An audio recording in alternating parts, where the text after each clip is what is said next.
Welcome back, everyone. Today I have another video. I'm sorry I haven't been posting this couple of days. I've been having some personal matters that I had to deal with, and I hadn't been able to have time to record. But we're back. I'm gonna try to keep again the consistency that I've been having, and yeah, I wanted to explore Lucci again, as I'm trying the most competitive decks that I think they are the most competitive at the moment. Because right now there's a lot of events, a lot of tournaments that are like happening, and I wanted to just have the taste for the most competitive scene at the moment. Now, Lucci is definitely gonna be one of those decks, and there's different ways to play Lucci. This one is a more Navi Control version of the deck, where you're playing the usual suspects like Sakatsuki and Kusan, but you're also playing Iso, you're also playing Garb to have more removal, and you're playing a brand new consistency carb in brand new. You like the joke? And we're playing the blocker just because it's really good with this any black leader. It's just an incredible blocker. It's very good. We're playing some Izukas so we can have a better matchup against Zoro. It's always gonna be the only reason why I play this card. And everything else is just 2k counters. You play Kobe because it's a good piece of removal when you have so many minus and effects. And that's it. That's basically the deck. Why would you play something like this instead of like the CP9 version of the deck? There's different reasons.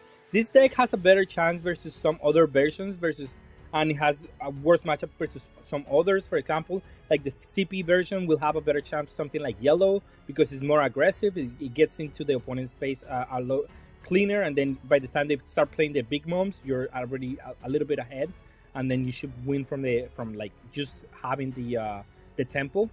So that's why Lucci on that aspect would be like really good. But also like this one is very good versus something like it's decent versus something like Zoro. This is something like everything in general is not as terrible. And you also always have a game plan. You have a lot of like removal. You have a lot of things that you can do. So there is reasons to play one over the other. It's not like one is overly more powerful than the other one. The CP version of this deck has a lot of tempo, has a lot of like things that you can do early on, and if you hit out of your air door, you're really ahead, and then you can start removing stuff, and you start getting like 6k bodies that are gonna pressure the opponent very quickly. So there is a merit for each one. I think you should try both versions of the deck and see which one you like the best. If you're gonna play Rob Lucci or you're gonna play any black leader, for that matter. I think it's just the best way that you can test and see, okay, I like this one better over the other one. I like both equally. I think they're both very, very nice. And I think the leader itself is very powerful. And you can find ways to use his ability very cheekily with like, okay, this one, give my leader restand. And then you have a kit leader effect on a leader, which is very nice. Okay, and we're going second. We chose to go first. This hand is very good.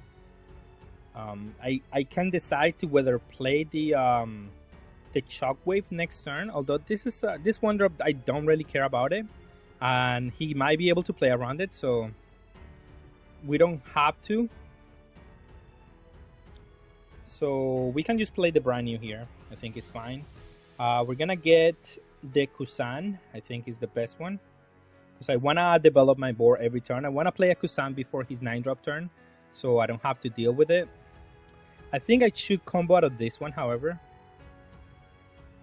because it's gonna become difficult to defend like the Marcos and the 7Ks. If he plays well, I think I should defend early on. And then if he attacks with this one, then that's perfectly fine, but I don't think he's gonna. Okay, so he's gonna flood the board a little bit. But I am okay with that. Like I don't that doesn't bother me that much. If he decides to attack for 5s, it's much easier for me to defend than if he start attacking for 7s and for like big numbers. Those are really difficult for me to defend. Now he is floating the board a little bit, and he's gonna play a Marco, but we're gonna be able to keep up very well in this game. So and Shockwaves are gonna be really, really good against him.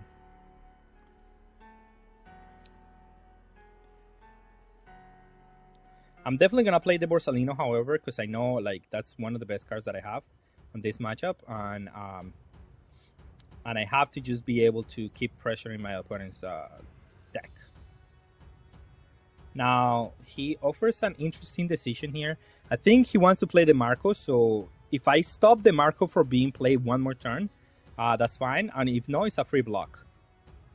If he wants to attack with all this board, I'm okay with that. If he's not developing a Marco, yeah, that's what I thought. If he's not developing a Marco, I don't know what he's doing then. And then now we get to attack for 5 and keep up the impact wave. Ooh, and that's an amazing draw here. That's the best draw that I can have. Now he's gonna go into as long as he cannot deal with the Kusan, he's gonna go into his 9-drop turn, and then I'm gonna be able to have like all the removal that I need. I think I'm in a perfect spot right now. This is what I want to see when I play against Zoro, and it's been working very well here. Now this is the turn that they want to turn sideways, but that's okay with me. If he does turn sideways, I'm able to do Shock Wave here, and then he has to spend a lot of energy just trying to attack with these cards, which is very okay with me. And he hasn't dealt any damage. Next turn I'm going to be able to play Izo, bring the hand party to normal, and then we'll see from there. He attacks with the Izo, which is perfectly fine with me. Now I can take those damage. I definitely don't want to block that one, because then he attacks with the leader. And this one I will block, because if he wants to attack my my Borsalino with the extra energy, he doesn't develop the board. I'm able to stop him from doing anything else, and I'm gonna be able to, yeah, it's just playing into my hand very well. Like I'm reading my opponent's plays, like how I'm supposed to do it. And then I play this one, discard 2 cards, make him lose the extra 2 cards that he's got on board. The only pressure that he's got going on, instead of developing pressure, he's losing all the pressure that he's got.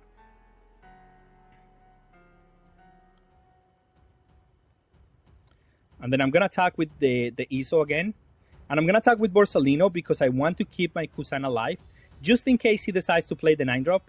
I don't want to attack with my Kusan, because my Kusan is just too important for that reason.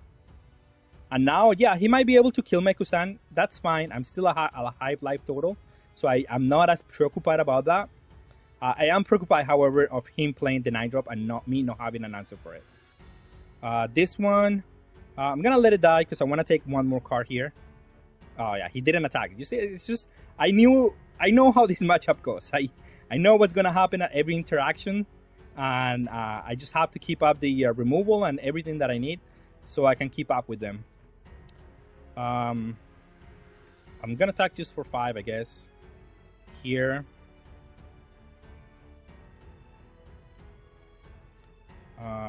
Do this one. And then play my guy. Use action. Now, I wonder, because this one might get me something that I want. But these are 2Ks, so this is a difficult interaction. I think I'll split down the middle and I keep the Khalifa, which is the one that I can combo with. And yeah, just do that one. Nothing, and I'll attack with the big one.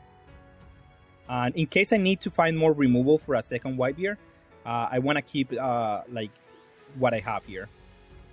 He might attack my Kusan, but that's fine. That was a good play on my opponent's side, not attacking with the Marco, because then I'm able to attack it with everything.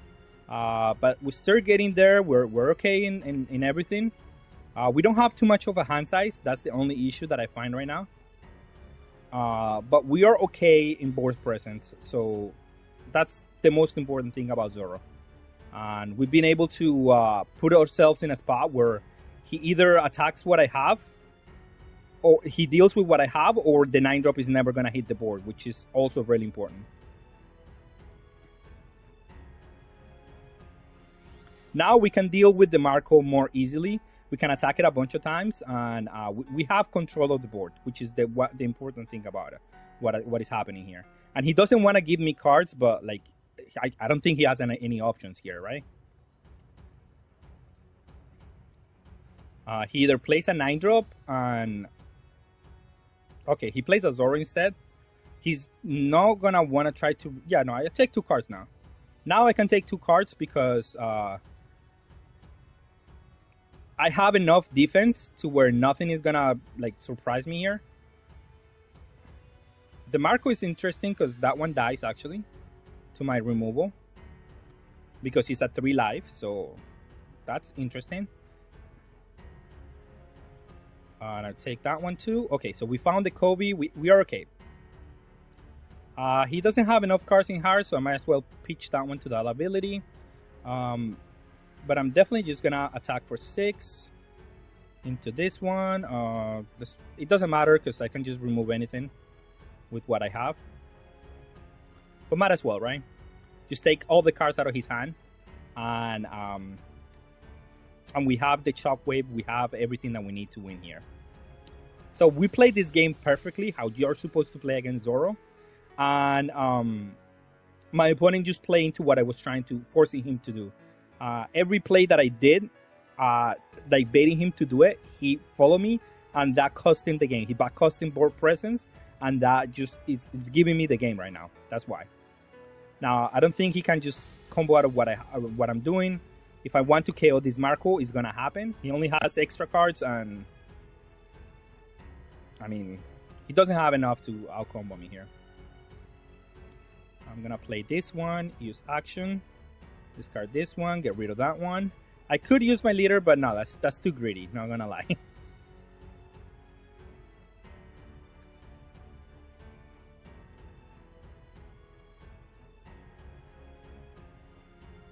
Oh, sorry, I was waiting for the Marco to come back, but of course he's not gonna come back. He dies, does he bring it back? If he does, I'm gonna just KO it with this one, right? Or ask for a 2k. And the reason I'm not gonna KO the Zoro is because the Zoro is either I get KO the Zoro or the Buggy with the impact wave. But if I KO one of the other two, he gets to play around my impact wave, and I don't have to force myself to do that. Okay, that's fine. I can just destroy whichever he doesn't attack first. Is gonna die to the impact wave, and I should be fine from there on. Because I'm forcing him to play into the impact wave.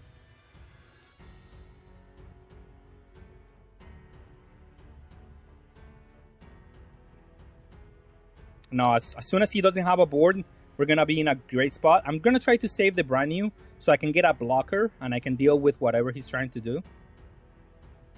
Attacking for 9 here is actually very smart.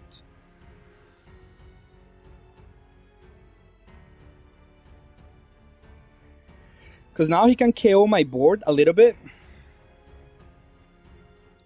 But I think it's fine. He's not going to be able to go for game. And if he destroys a little bit of my board, it could be fine. I still have 4 cards that he has to deal with. And only 1 card in hand, that's just not possible. Even if he deals with 2, I will be able to deal with these 2 back. And I am ahead on cards, basically. And I'm still okay. Like, he has to deal with my cards. 11, sure, he deals with that one. I still have 3 attacks, so I can deal with his board very easily. And I can just keep out my hand, which is very good for me. Oh, that's just great. That's what I need. Attack for 5. If he wants to defend it, that would be great. An attack for 5. If he wants to defend it, that would be amazing.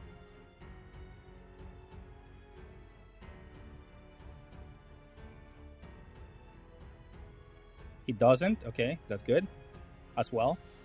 I'll attack for 6, for 5. I'm sorry. I'll play this one so I can get a blocker. That everything I got here just happened how I was envisioning it to happen.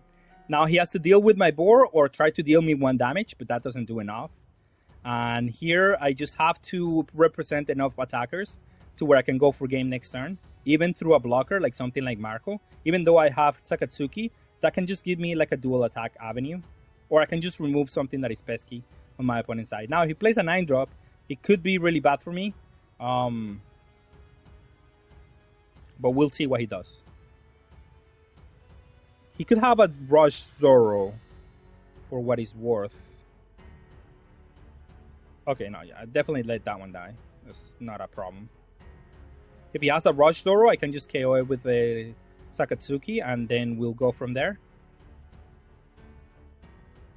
Really, a lot of things happening here, and my opponent has to think a lot of things that can just try to go for game next turn. He has to keep up. He has to represent enough defense, because if he completely plays his hand, then I will be able to attempting to go for game. If he doesn't represent enough attackers, then I can just remove his board. He's in a really tough spot to combat what I'm doing. But a Rusher out of life, if I don't respect his hand enough, a Rusher out of life could kill me. But now I have a second blocker, so I don't even have to worry about that. So I'm gonna definitely go for it. I'm gonna play, use ability, discard the Khalifa, destroy that one. If he wants to revive it, that's fine, because I can just destroy it. And then I play the second blocker, and I should be fine.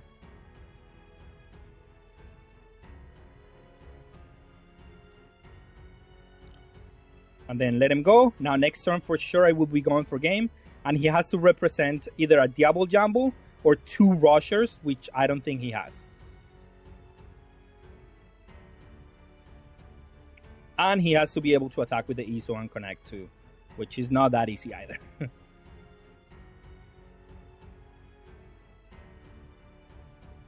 He has to attack for 6, and he has to represent 2 Rushers. It's just not possible. No trigger, because I can just keep it in hand to get dual attack with my leader. Here, just not gonna deal anything special. And he could have a Diablo Jumbo, a Rush or Diablo Jumbo. So I will block, because I don't want to go to 0. Some crazy combination of cards could actually spell disaster for me. Here, I still don't have to go for game for what it's worth. He's representing a lot of energy. Maybe he hits some triggers out of life. I have to be careful, and I will be, because I don't have to go for game here. And then I'll just attack for 5.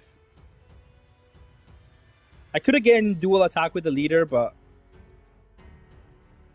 I think I want to keep this one at 7. Attack for 6.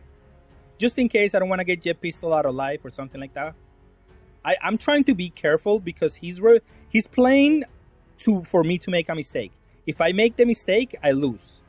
So I have to not play into making a mistake. And as long as I can have the impact wave, he needs another 2 Rushers again, and I can just block the next attack, and eventually I'm gonna be able to outgrind him this year. So he wants me to make a mistake, and I'm just trying not to. That's the only thing that I'm trying to do. I have the board control, so I have to not lose the game. That's important. That's just very important when you're playing against Zoro, when you're playing a matchup, which is, I think he's playing very well. He's just trying to force me to make mistakes, and I will not budge. If I can't play around it, I could risk it. Like last turn, I could have risked it, and I could attempt to go for game. Could have worked, maybe. But he had a lot of energy up, and he could have hit a couple of radical beams out of life, plus the one that he already had on life, and I could have lost the game out of nowhere. And I don't have to do that. Not blocker, but I have the impact wave, so I can just easily combat that one. So he has to still represent the Zoro Rush, which is fine. This one can deal me a damage here to my life, but it doesn't matter. He can attack my life. Yeah, I just take it. It doesn't matter. And yeah, that was game. And I can have dual attack if I want to with the leader. He's super game here.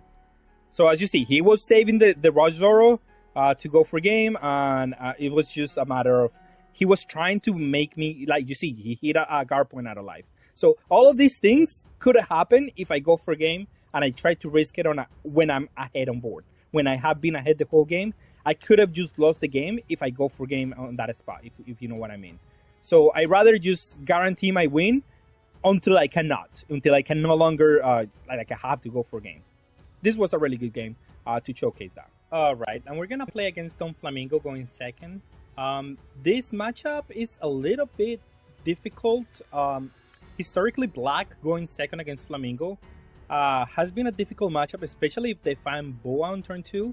because they can defend it, and then they get a lot of value and a lot of pressure.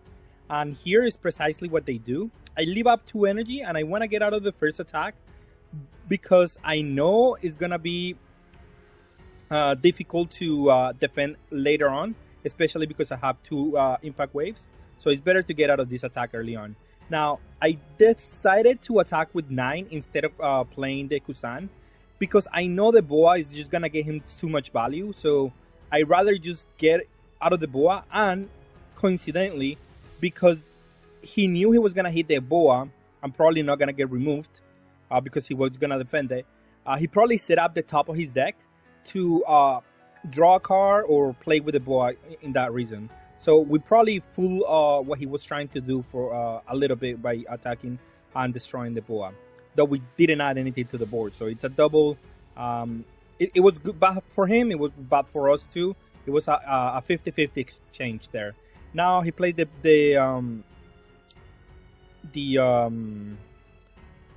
guy, forgot his name, the Pacifista. He attacks for 7.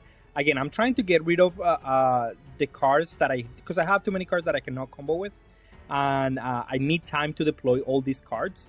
And it's better if I just defend early on and just try to get out of these attacks. Now it looks like he's gonna get got by the ISO, which is gonna be really good for us.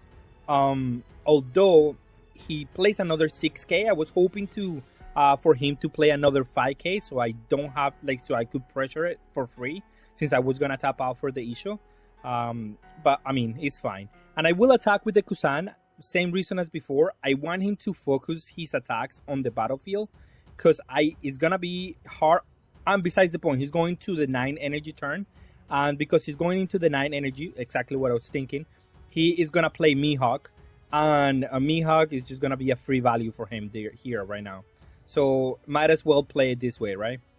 And I get out of the ones that I can get out of, and he's winning the board right now, and I need some removal so I can keep up with his board.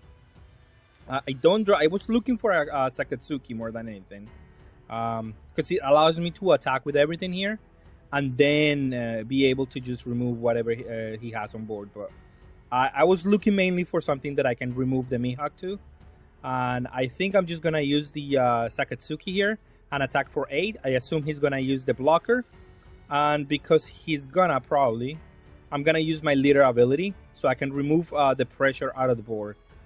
It is just very important that I do that. Now he might be able to deal with my Isho, and that's gonna be bad for me if he does deal with him.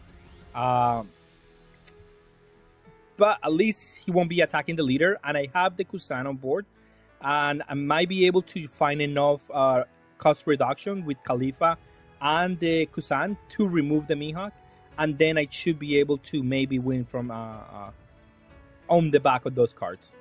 However, he plays a blocker, and I assuming he's gonna try to remove the Iso. I think that's the better play here, because if he gives me 2 cards here, I will take them, and then I will try to win on the back of those cards, since I'm gonna be able to destroy the Mihawk for free. He attacks the Iso, but he attacks it for 12. I assume he has another play lined up, but at least 12 is easier to defend here, since I can just do 2/2Ks. And then he plays the Boa, and I assume he's gonna play a blocker. Okay, see, he does. And I have the Sakatsuki now, so I can get rid of the Mihawk. Now I just need to figure out how I'm gonna destroy these cards. I attack with the bigger one. He blocks out of the hand. I'm gonna need the energy here, so, and I'm gonna need the cost reduction so I can destroy it with the Mihawk, and I can destroy everything else. So here he combos out of that one too. I'll use this one to destroy the Mihawk, and I'll try to destroy the Boa, but of course he's not gonna let it die, I assume. And yeah, I'm just gonna get rid of everything in my hand so I can have a complete board. And 2 cards will not be able to go for game, even if I have 0 cards in hand. So he's gonna have to focus on my board. However, even though I'm winning on board state, his leader can outgrind my leader. So I have a very short window to actually close the game. even though I'm winning, quote unquote, on board, I still need to keep ahead on that. And it's going to be difficult unless I'm playing 2 cards per turn. And that's not going to happen. However, I'm going to be able to remove his board every turn, at least. And I have to keep showing up bodies that I can just deal damage here. And that's what I do. I'm going to pressure his 6Ks, I think. He only has 2 cards. And I expect them to be maybe like Love Beam because he's keeping up 6 energy. I'm going to try to pressure his 6K attacks. So he has to give me like either 6Ks or he has to give me another card, right? And instead of keeping up 1 card on board that he's still gonna be able to remove my Sakatsuki, I'm just gonna play every card that I can play and try to go for a game in a later turn. Because if he has a removal plus removing my like Kobe or something else, it could be really bad for me because he's still at 2 life and I have to try to deal the last 2 points of damage. And this one is only gonna remove 1 of them, and I still gonna have 3 attackers here. However, getting the Gecko Mori, as I was saying, the leader can outgrind me because of what the leader does, right? So this is where it gets really complicated for me, but we'll see what I do. It could be that I should have just kept the Khalifa, but I think he was gonna remove my my board anyway, and he's gonna try to keep up energy so he can get out of attacks. So I have an interesting decision next turn. So do I go for board or do I go for life? And the answer is a little bit, I have to go for board a little bit because he's gonna have enough cards here and then he's defending the board. He's trying to go for game and it's gonna be difficult based on what he does. I'm gonna attack for 5 because it's a card or it's something on the hand. And then I'm attacking for 6. See what he wants to do. And I'm gonna play this one. He could go for game on this turn, but he decides to not do so, which is kind of weird. I mean, he could, maybe the numbers were kind of difficult because he needed to do like 7, 7, 7, and if I get 2Ks out of hand, I would not have survived. And since he had the 2000 swords, he was able to clear my board, and since he's at 1 life, I would not be able to go for game. So I understand his play. He was like, I could risk to go for game. So I think this is a good player. I think this is how I would play this matchup. I would not risk it on this play, and I would just go for like, I clear your board. You can clearly not go for game next turn, and I have enough cards on board now that you have to deal with everything or go for game. Now, I drew a blocker, and he has to connect with all 4 cards. If he has another removal for my blocker, I'm done, and he wins. But I cannot play around that. So instead, what I'm going to do is I leave up 2 energy, force him to think. You either try to go for game, I get a trigger out of life, and I win, or you have to figure out how to win from here, which is not that easy either. So he goes for 7, 7. And then I take both, and I'm still representing maybe a 1, a 2, and a 1, which I could get either out of this one or the leader, and then he won't be able to win. So I want to analyze this board state because it's very important. Like, this is how you can tell. This is how like a high level player that is not just gonna risk it or any attack, because I have a blocker and 2 cards in hand. If I have a 2 and a 1. And he goes 7 on 1, I block out of that one, and then he can no longer get rid of the blocker. Then he loses the game, right?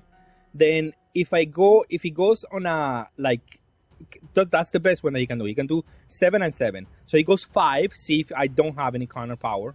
Maybe the correct number was going for 6. Because 6, I have to have the 2K. And then if I don't have 6, then I have to block, and then I have to go for game. He has to go for game.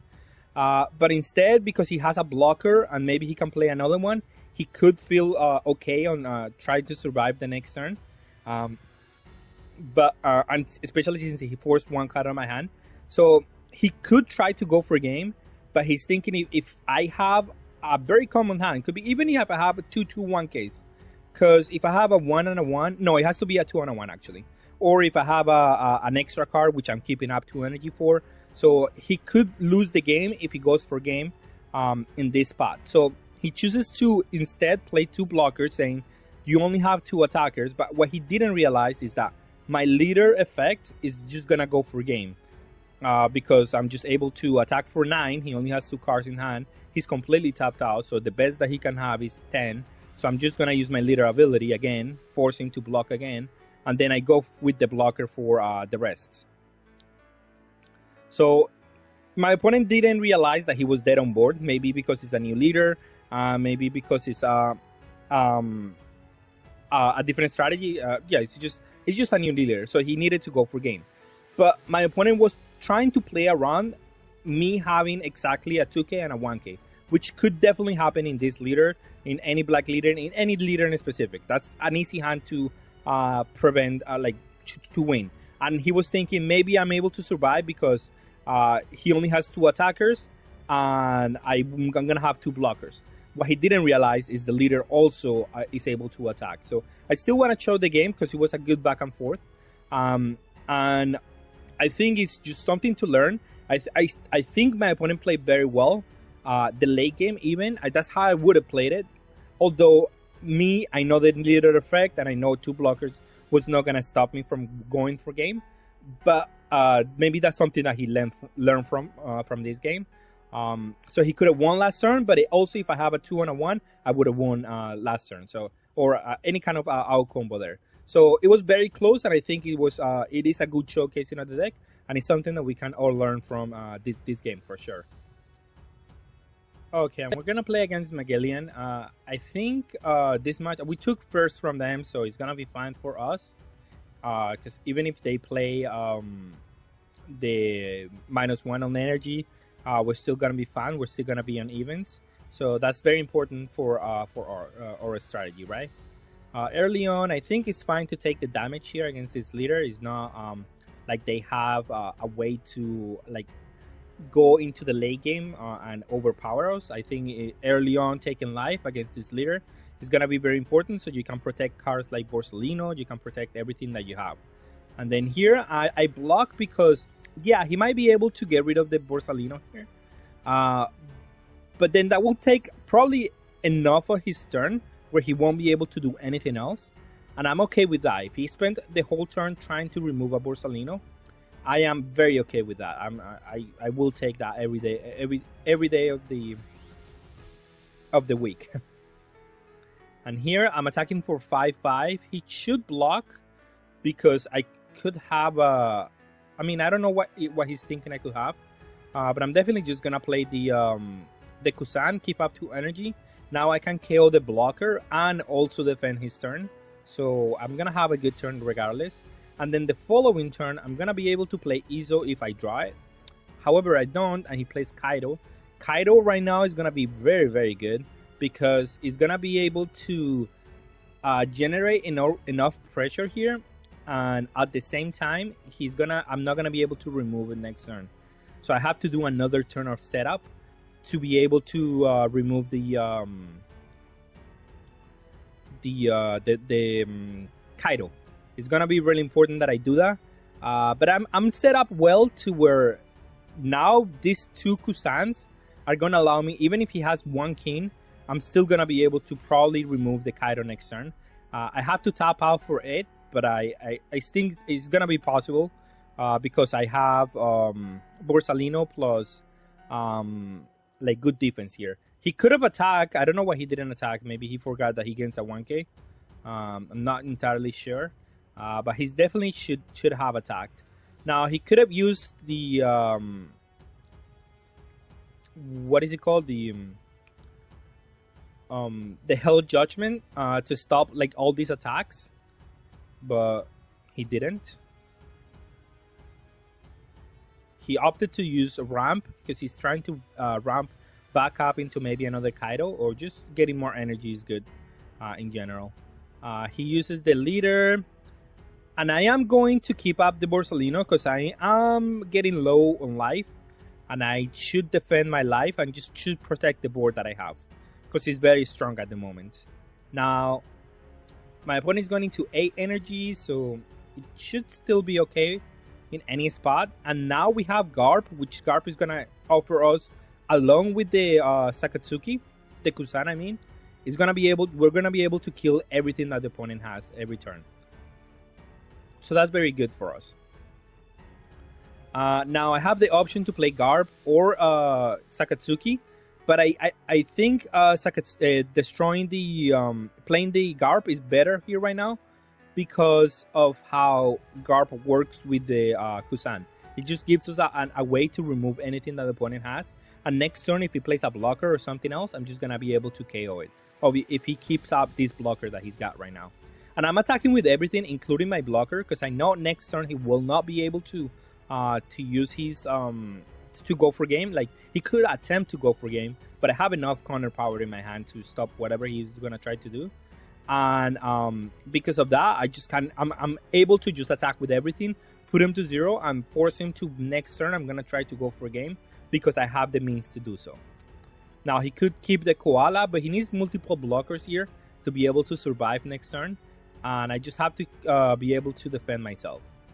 He plays 2 of the rhinos, saying, okay, you also have to kind of deal with what I have on board, but it should be fine. I completely spaced out, and I should have used attack with the leader. Well, it doesn't matter because he had the blocker, so it's fine the way I did it right now. And he had to held judgment, so I shouldn't even try to restand my leader.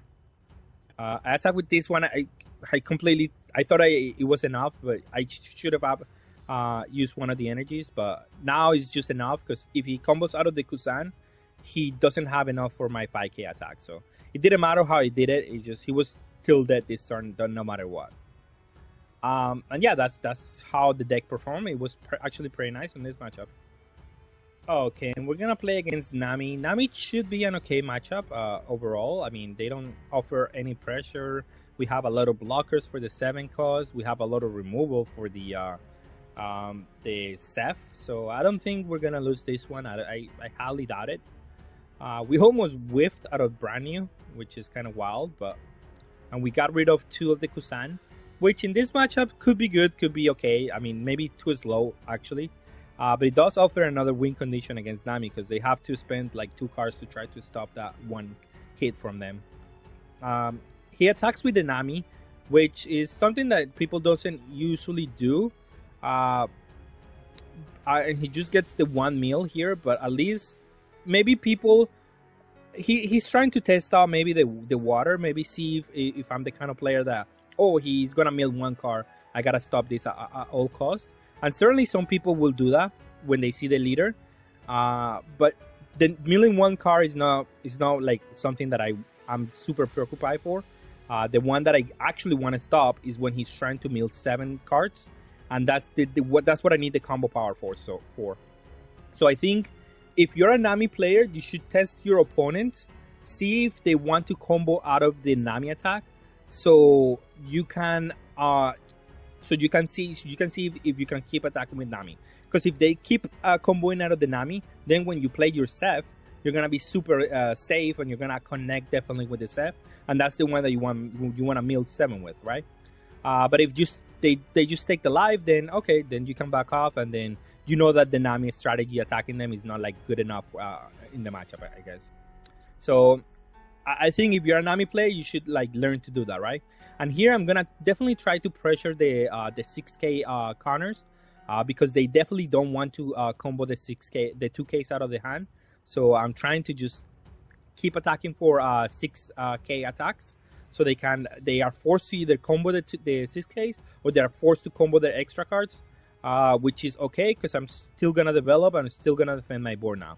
Now it definitely, if he attacks the Kusan, I definitely have to defend it, so that's why taking the first hit was super okay. And now we're getting to where he still has too many cards in hand, which is really good for us because now we can just play the Izo and it's gonna be devastating for him. And all the cards that he plays are basically replacing themselves, so it's just really good for us at this point. And they're not really attackers, so I don't have to remove them, I don't have to do anything against them. Because I don't really care for them. They're really doing nothing at the moment. I just have to defend the leader, and that's it. He hasn't played the Ceph either. Maybe he's afraid of removal, but I mean, if you're not playing the Seth or like something that mills 7, I really think it's really difficult to mill yourself out. But now I get to definitely just play the Izo and attack for 5/5/5. And this is a difficult spot for him because he's either gonna lose the whole hand, or he's just gonna have to combo out of the just take at least 3 damage or 2, and then he's closer for me to be able to catch him out and win from there. And yeah, he has to waste 2 cards to. I mean, no, I'm sorry. I think that that was still only 1k. Yeah, that's fine. But yeah, that's still using the extra cards. It's still like getting a lot of value just for 5ks now, which is really good for us. He has to take a 5k, and then he has to take another 5k here, probably. He's at 27 cards. Still think he's fine. This deck doesn't win unless you mill 7. Like, it's very difficult. They have to hit too many triggers out of life at that point that says draw 2, draw 2, draw 2, for them to be able to win without a mill 7 effect. It's just very difficult.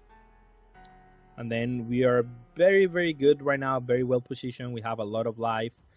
We have a lot of cards in hand, so we can defend anything that is threatening or overboard, which is the most important thing here. And then from now on, from next turn onwards, we're going to be able to attack with what I have on board. And on the same time, we're going to be able to keep up defense. So we are in a very, very good spot at the moment. He attacks for 5. I definitely can just combo anything. I don't think I'm going to need the brand new. I think it's a little bit too slow, even if I'm trying to dig for something. Because I already have Kobe, and Kobe is going to be able to remove any type of blocker or anything that is representing, like stopping me from winning the game. And again, I'm going to try to pressure the 6k stat line, because I do want him to out-combo I want him to out-combo the 2ks, and I definitely just have to pressure the 6k stat line here. And I have a nice play even here, which is going to be sneaky, but it's going to be really good for me here. We're going to see here. I'm going to attack for 6. I'm going to attack for 6. I don't think he sees us coming, but...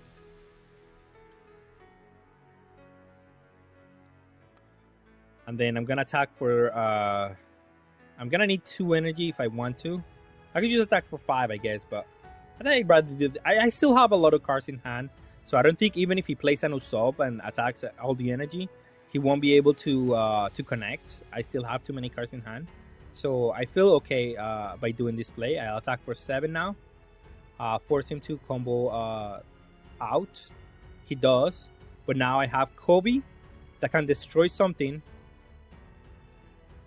Use the ability. I destroy... sorry. So that's the cheeky play that I was talking about. I can just destroy something, untap the leader, and attack for 7 again, and attack for 9. And now he has to take 2 more damage.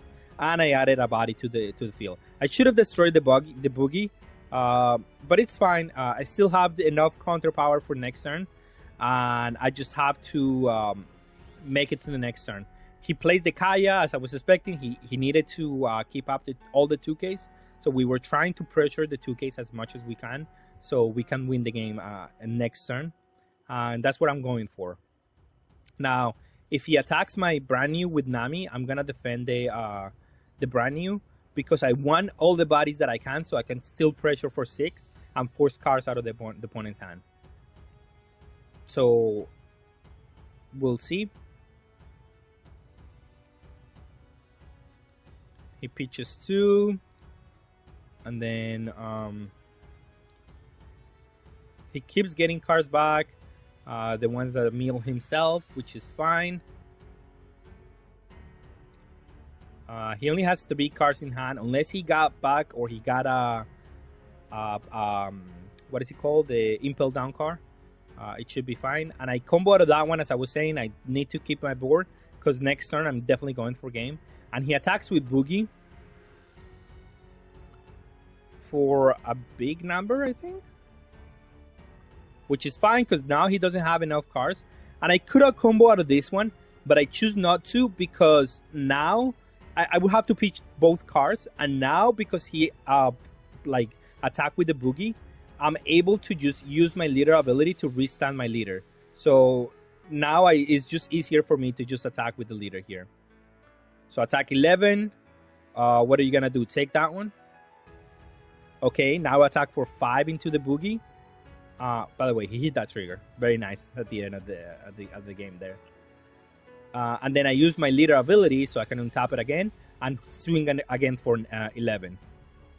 And then that's the nice things that you can do with Lucci that are really like, I guess you could say like skill intensive for the leader for it to work.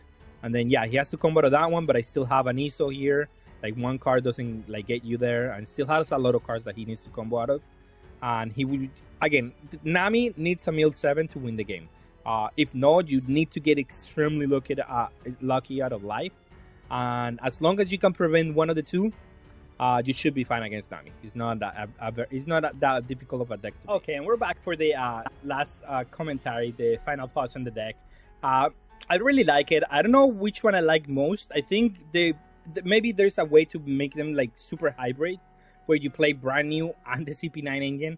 It feels like a little bit of cope, to be honest, but I think that's the next thing that I want to try, to see if we can make both engines work. Very difficult, but maybe possible.